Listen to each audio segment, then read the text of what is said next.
Hello, I'm Hannah, and this is Hannah's Books. This month, I'm celebrating Women's History Month by finally reading some fiction by Virginia Woolf. I've mentioned before that I've read quite a bit of her nonfiction, but for unforgivable reasons, I've not read any of her novels. Not Mrs. Dalloway, not To the Lighthouse, not Orlando, and not any of the others. That will be changing, although I'm only fully committed to reading 2 of her novels this month. More on that later.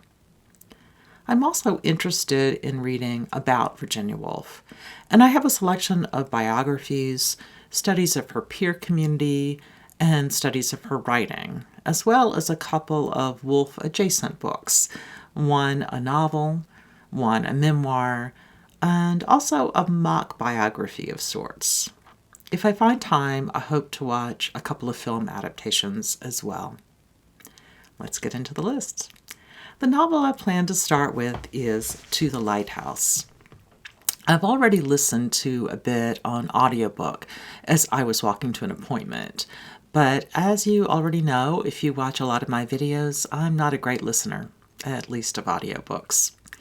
I'll be reading the written text starting very soon. But even on the bit I listened to, I was blown away. I loved the fluid language and the interiority of the novel. I have a feeling that Woolf's fiction might be a great fit for me. A great find, as silly as that sounds, since Woolf is so well known. But after avoiding her novels for so long, I'm thrilled to learn better. Next, Catherine Smythe's book, All the Lives We Ever Lived, is a blending of literary analysis of To the Lighthouse, episodic biography of Virginia Woolf, an investigation into the life of Smythe's father and her family, and a memoir of her own experiences of grief. I've already snuck in a few chapters and love the author's gentle writing style and her ability to express compassion and love for both Woolf and her work, as well as towards Smythe's own parents, even when she's talking about weaknesses and troubles. I'm very much looking forward to spending some more time with her book, perhaps right after I read To the Lighthouse. I think the second Woolf novel I'll read is Mrs. Dalloway. When I was in college, one of my friends was writing a big paper about Woolf, and he shared the basic plotline as well as some of the imagery with me. In all the years since, I've never read the book, but I've also never forgotten his account of how Woolf expressed the simple but intense amazement of early romance. Mrs. Dalloway says of her friend, "She is beneath this roof. She's beneath this roof." I haven't been in touch with that particular college friend in many years, but I've been thinking about him a lot recently. He was the person who introduced me to Toni Morrison's work as well. I introduced him to Eudora Welty and Flannery O'Connor and William Faulkner. After I read Mrs. Dalloway, I'm hoping to pick up Michael Cunningham's novel, The Hours, in this adorable, tiny, but very readable edition of the Picador Modern Classics, which I acquired recently. Based on Mrs. Dalloway and on Woolf's own life, Cunningham's book takes on Woolf's style, but also stretches her modernism into postmodernist territory from what I've heard, crossing lines of chronology and genre even more than Woolf. And I've never seen the film adaptation. I picked up the DVD of The Hours at the library the other day. I now realize that my new computer doesn't have a DVD drive, though. If I run out of good fiction reading material this month, I have Woolf's Orlando, as well as her The Waves, waiting for me. Just as is the case with To the Lighthouse and Mrs. Dalloway, I've got a pretty good fix on the narrative approach and the basic plot line of Orlando, just because it's been so important in the history of letters. Certainly, Woolf's ideas about gender fluidity should be fascinating to read today in this very different cultural context. Still, I've heard some critical reviews of the book from people I admire. I'm looking at you, Too Tight, among other bookish friends. Although I've heard friends talk about the waves, the book still feels utterly intangible or slippery to me. I don't think I have any real sense of it yet at all. And it sounds like that might be exactly right for this kind of book, and that I might feel that way even after I read it. Even, or perhaps especially, if I love it as much as many other readers do. So, even if I don't read these two novels in March, I have a feeling they will not be ignored much longer. If I'm in the mood for more Woolf-adjacent literature, I think I will be listening to the audiobook of Mitts, the Marmoset of Bloomsbury by Sigrid Nunez, which my library's streaming service provides. Although the book is sometimes called a mock biography, I gather that it's quite fact-based.